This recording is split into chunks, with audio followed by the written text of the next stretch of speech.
Private స్పీకింగ్లో ఉండాలి. అయితే మనలో కొంతమంది ఉంటారు గురూజీ, ఇక ఇంటర్వ్యూ అనగానే వాళ్ళు ఇక నోటి మాట రాదు, వణికిపోతూ ఉంటారు.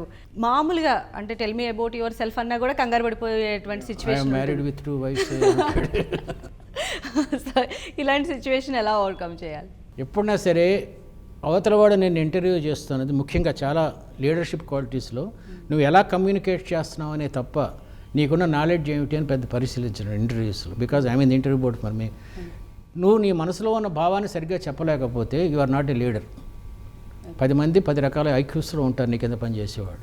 వాళ్ళకి సరిపోయేటట్టు మాట్లాడటం కోసం నువ్వేం చేస్తున్నావు. దీనికి మళ్ళీ 4 ప్రిన్సిపల్స్ డిస్కస్ చేశాం కూడా. ఫస్ట్, నీ వాక్యాల్లో ఎక్కడ కన్ఫ్యూజన్ ఉండకూడదు. వాక్యం కన్స్ట్రక్షన్ కరెక్ట్గా ఉండాలి.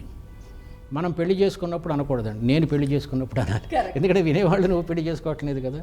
సో మనం నెక్స్ట్ జంబ్లింగ్ ఆఫ్ థాట్స్ ఉండకూడదు. ఇది కూడా చెప్పాను నేను.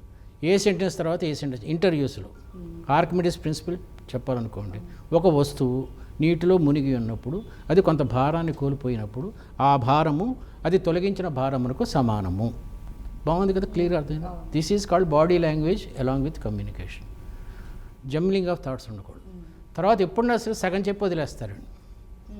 ఫుల్ స్టాప్ వరకు చెప్పాలి. నీ మనసులో భావాన్ని చివరి వరకు చెప్పాలి. అవతలవాడికి అర్థమైంది కదా అనే విధానంతో మాట్లాడకూడదు. ఇవి క్లియర్గా కమ్యూనికేషన్లో పాయింట్స్ అండి. అయితే గురూజీ, అసలు ఈ చెప్పడం వినడంలో ఎలాంటి పొరపాట్లు జరుగుతాయి ఎక్స్ప్లెయిన్ చేస్తారా? దీనికి మనం బోర్డు ఉపయోగిద్దాం. ఇప్పుడు నేను మీకు నా మనసులో భావాన్ని చెప్పి ఒక బొమ్మ ఇస్తానండి. ఆ బొమ్మ మీరు నేను అనుకున్న భావాన్ని మీకు వేయించాలి. మీకు నేను చేతులు చూపించాను. అంటే ఫోన్లో నేను అమెరికా నుంచి మీకు ఫోన్ చేసి మీరు నా అసిస్టెంట్గా అయితే మీకు అక్కడ ఫోన్లో చెప్తున్నాను కాబట్టి నా చేతులు కనబడవు. మీరు కొంచెం అటు తిరగండి, ఇది చూడొద్దు. ఇప్పుడు ఈ అమ్మాయి చేత ఈ బొమ్మ వేయిద్దాం అనుకుంటున్నానండి నేను. ఏ బొమ్మ గురూజీ? ఇప్పుడు ఇది ఈక్వలేటెడ్ ట్రయాంగిల్ అంటే సమబాహు త్రిభుజం. ఇది చతురస్రం స్క్వేర్ 2 inches ఈచ్. ఈ బొమ్మ ఇప్పుడు మనం ఈవిడ చేత వేయించాలి. నేను చెప్తాను నా మనసులో ఉన్న భావం, ఆవిడ ఎలా వేస్తుందో చూద్దాం. మేడం ఇటు తిరగండి, త్రిభుజం గీయండి. చాచా ఆ త్రిభుజం కాదు, సమబాహు త్రిభుజం. చూసారా, సమబాహు అనే విషయం మర్చిపోవటం వల్ల ఈవిడ ఇంకేదో త్రిభుజం గీసింది, ద్విబాహు త్రిభుజం గీసింది. ముందు సమబాహు త్రిభుజం గీయండి, ఈక్వలేటెడ్ ట్రయాంగిల్. అలా కాదు మేడం, అది పైది కిందకి రావాలి. పైది కిందకి రావాలి. పైది కిందకి రావాలంటే త్రిభుజం కిందకి దిగాలి. అట్లా ఎట్లా దిగుద్ది గురూజీ? అంటే టాప్ సీటర్వీ అంటారు. ఆ శిఖరం భూమి వైపు ఉండాలండి. శిఖరం భూమి వైపు? ఓకే.